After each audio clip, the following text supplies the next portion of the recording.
Big Boss Malayalam season 6 live അപ്ഡേഷനിലേക്കാണ്.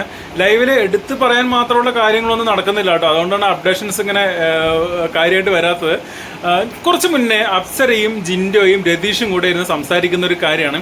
അതിൽ ജിൻഡോ പറയുന്ന ഒരു കാര്യമുണ്ട്, വളരെ വ്യക്തമായ ഒരു എല്ലാവർക്കും അറിയാവുന്ന, പുറത്ത് അതായത് ബിഗ് ബോസിനകത്തല്ല പുറത്തുള്ള എല്ലാവർക്കും അറിയാവുന്ന ഒരു കാര്യമാണ് ഈ ജിൻഡോ പറയുന്നത്. പവർ ടീമിനെ കുറിച്ചാണ്. പവർ ടീം വെറും വേസ്റ്റ് ആണെന്നാണ് ജിൻഡോ പറയുന്നത്. പവർ ടീം പറയുന്നതൊന്നും ആരും കേൾക്കാൻ വേണ്ടി പോകുന്നില്ല. പവർ ടീമിൽ കയറിയുള്ള ആകെ ഒരു ഗുണം എന്ന് പറയുന്നത് ഇഷ്ടം പോലെ ഭക്ഷണം കഴിക്കാം എന്നുള്ളതാണ്. ജിൻഡോ പറയുന്ന വാക്കുകളാണ് കേട്ടോ. എങ്ങനെയായാലും പവർ ടീമിൽ കയറി പറ്റാൻ നോക്കണം. അങ്ങനെ ആകുമ്പോൾ ഇഷ്ടം പോലെ ഭക്ഷണം കഴിക്കാമല്ലോ. അല്ലാതെ ഇപ്പോൾ നമ്മൾ പറയുന്നൊന്നും ആരും അനുസരിക്കാൻ വേണ്ടി പോകുന്നില്ല എന്നുള്ളതാണ് ജിൻഡോ പറയുന്നത്. അത് നമ്മുടെ രതീഷ് കൂടെ ഉണ്ട്, അപ്സര കൂടെ ഉണ്ട്.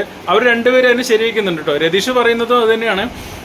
പവർ ടീമിൽ കയറിയാൽ വേറെ അവർ പറയുന്നത് അനുസരിക്കുമെന്നുള്ള ഒരു ചിന്തയൊന്നും വേണ്ട. അതൊന്നും ആരും അനുസരിക്കാൻ വേണ്ടി പോകുന്നില്ല. പിന്നെ ഔട്ടാവാതെ, അതായത് നോമിനേഷൻ വരാതെ പിടിച്ചു നിൽക്കാം എന്നുള്ളൊരു കാര്യം കൂടെ ഉണ്ട്.